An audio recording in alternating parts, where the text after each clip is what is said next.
পটুয়াখালীর বাউফলের কালাইয়া ইউনিয়নে যুবদলের উদ্যোগে ইফতার মাহফিল ও আলোচনা সভা অনুষ্ঠিত হয়েছে। মঙ্গলবার বিকাল ৫টায় ইফতার মাহফিল ও আলোচনা সভা অনুষ্ঠিত হয়। বাউফল উপজেলা যুবদলের সদস্য সচিব মোহাম্মদ সাইফুল ইসলাম ফিরোজের সভাপতিত্বে প্রধান অতিথি হিসেবে উপস্থিত ছিলেন বাউফল উপজেলা যুবদলের আহ্বায়ক গাজী মোহাম্মদ গিয়াসউদ্দিন। কালাইয়া ইউনিয়নের ৯টি ওয়ার্ডের নেতাকর্মীদের নিয়ে এই আলোচনা সভায় বক্তব্য রাখেন বাউফল উপজেলা সিনিয়র যুগ্ম আহ্বায়ক মোহাম্মদ সাইফুল ইসলাম জুরান।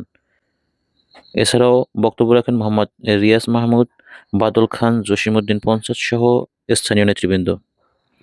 প্রধান অতিথির বক্তব্যে উপজেলা যুবদলের আহ্বায়ক গাজী মোহাম্মদ গিয়াসউদ্দিন বলেন, সম্মানিত যুবদলের নেতৃবৃন্দ ভাইদেরকে আশ্বস্ত করতেছি, বাংলাদেশ জাতীয়তাবাদী যুবদল ইনশাআল্লাহ বক্তব্য দেওয়ার সময় নয়, যেহেতু মিলাদ করতে হবে।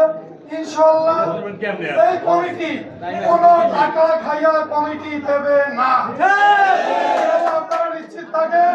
দলে বাংলাদেশ জাতীয়তাবাদী দলের একমাত্র কান্ডারি শহীদুল আলম তালুকদারের এই নির্বাচনে যারা প্রাণপণ দিয়ে শ্রম দিচ্ছেন তাদের মধ্যে থেকেই আমরা বেশি গুরুত্ব দেবো ইনশাআল্লাহ।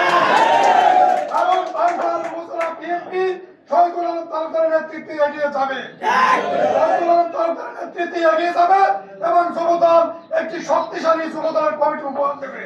আমরা আপনাদের সহযোগিতা কামনা করছি। 2012 সাল থেকে 2021 সালের 13 মার্চ জেলা এবং সেন্ট্রালের সমন্বয়ে একটা কমিটি হয়েছিল 48 সদস্য বিশিষ্ট। ওই যুবদলের আমি একজন যুগ্ম আহ্বায়ক সাইফুল ইসলাম